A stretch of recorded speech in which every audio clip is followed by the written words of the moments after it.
Hey guys, today I'm going to show you how to make homemade granola. It is a very easy recipe to make, and most of the time you have the ingredients for this in your home. So let me show you our ingredients. Okay, right here I have a half a cup of almonds, half a cup of walnuts, half a cup of pecans. This is a half a cup of pumpkin seeds. Right here is a cup of coconut. If you don't like the coconut, you can leave it out. I have a half a cup of, this is cranberries. And then a third cup of brown sugar. And this is about a quarter cup of dried pineapples that I've chopped up. And this is going to be a half a cup of maple syrup. You can change that with honey if you like.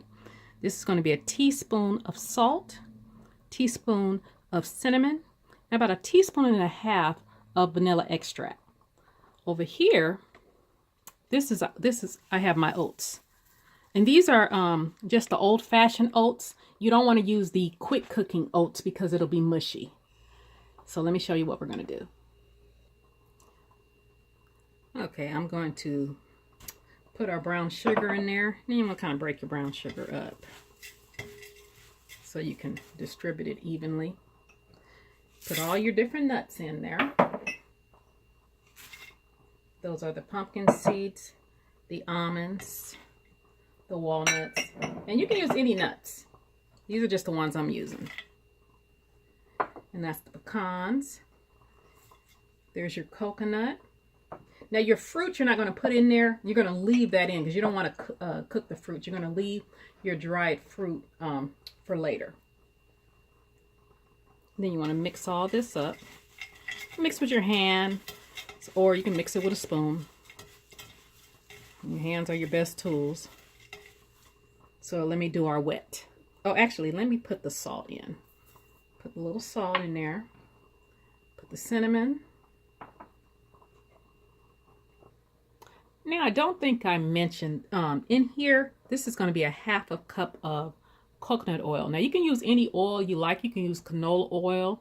You can use olive oil, vegetable oil. I'm using the coconut oil. Coconut oil, when it's this time of year and it's kind of cold, it will harden up. So you're probably going to have to melt it.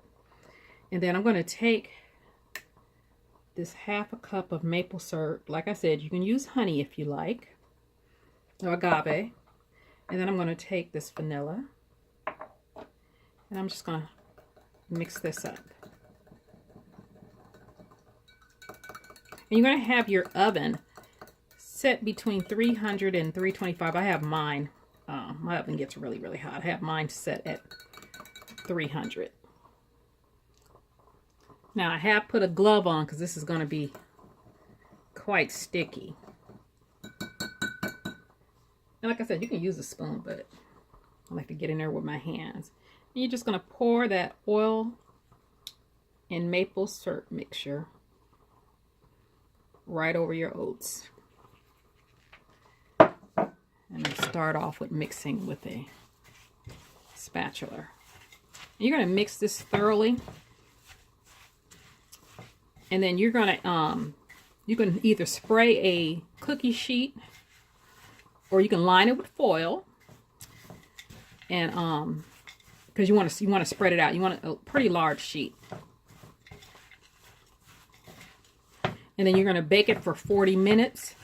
But about every 10 minutes, you want to open up the oven and toss it because you want it to get really brown.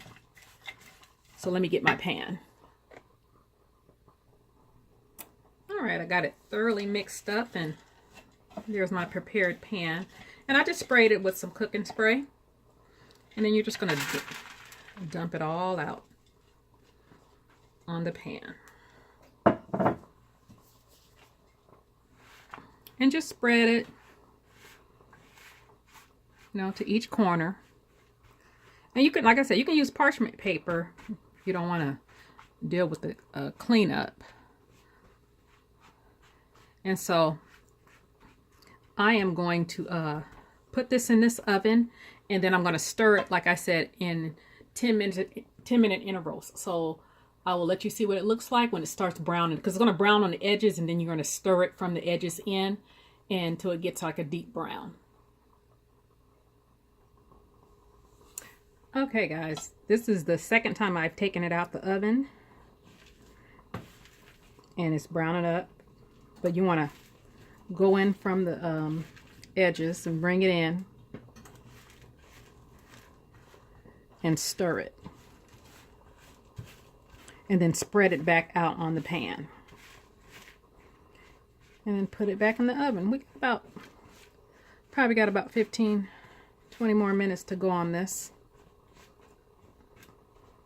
So that's all you do. You just do like every 10 minutes, 10-15 minutes, you open the stove and do that and put it back in until it browns up.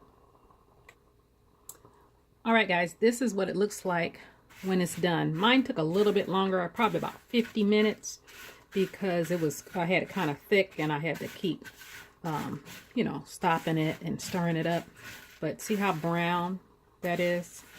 So I'm gonna put it in this bowl and add the fruit. Now you're going to add any fruit, and I had this little bit of pineapple that I'm going to add, dried pineapple. I had this because I was making a pineapple coconut cornbread, and I didn't like it with the dried fruit. I like it with the regular pineapple, but I was trying something different. That's why I didn't do a video on it, because I didn't like it. And then that's the cranberries. Now you can just leave that out because it tastes fine without it. And that's your granola.